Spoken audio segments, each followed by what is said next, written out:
Good afternoon, ladies and gentlemen. It is my pleasure to welcome you to this roundtable and panel discussion entitled, "Is Canada Shaping a New Model for Managing the Refugee Crisis? Reflections from Government, Community, and Civil Society in Canada," alongside the EU. I guess I approach it slightly differently because I look at the experiences of the migrant once they arrive in Canada, in the major cities of Canada, and what sort of experiences they have in the labor market. So are they able to acquire jobs? Are they able to get promoted quickly? What experiences do their children have? And what's really interesting is, I've done interviews the last 15 years with certain groups. I've looked at statistics and analyzed that. And what's really telling is that the first generation migrant who comes to Canada, particularly the visible ethnic minority who comes to Canada, what you find is that they earn 81 cents relative to the general population. So for every dollar the general population earns, they'll earn 81 cents for doing the exact same job, having the same qualifications, having the same sort of training and skills and experience. So that is a sort of a penalty that they face.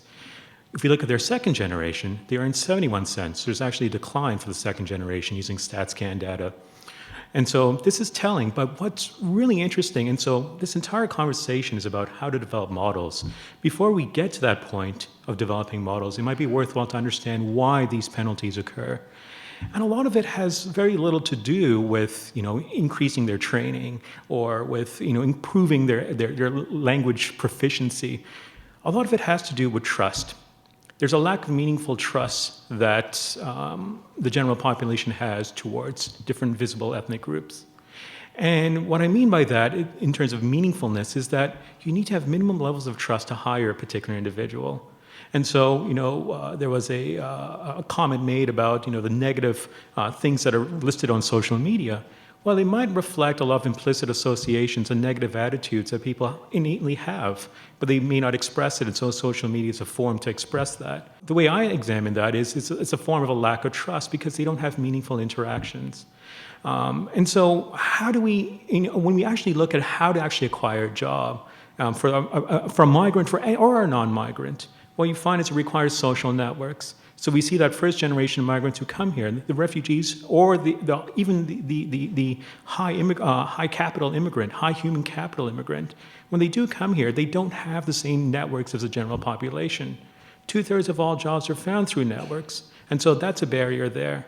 Furthermore, when it comes to hiring, as I've suggested, this idea of trust, the employer must have minimal levels of trust to hire you. And there's a lot of implicit associations attached to that. And if the employer knows very little about that group, they're more likely not to hire you. So it seems like many people have said their backgrounds. I'm Trinidadian Canadian. And among Trinidadians, people see them as happy-go-lucky, friendly people. You think of Carnival, that's the first things that come to mind. And so you might want to be friends with them, hopefully, but you do not know whether or not they actually have the capacity to work in high-status, high-professional jobs. You may not have that trust that's implicit and is required to actually hire them. So that plays a role, that idea of trust. So community's trust matters. And the images that we see of that community matters. So with the Syrian population, the way this is categorized is we see them as refugees.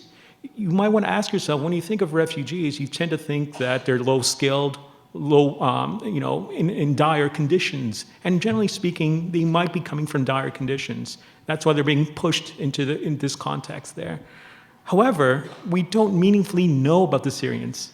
And we do not meaningfully know about their experiences and how we have more similarities and differences with them.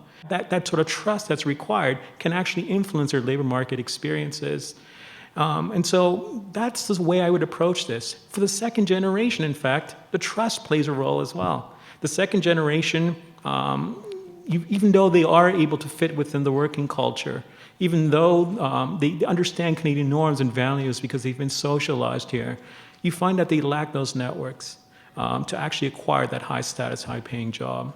And in fact, because their parents accepted jobs in ethnic enclaves or lower-paid jobs than their education would denote that they should, you find the second generation are not willing to do that. And because they're not willing to accept lower-paying jobs or jobs that does not fit their skill set, you find there's a decline.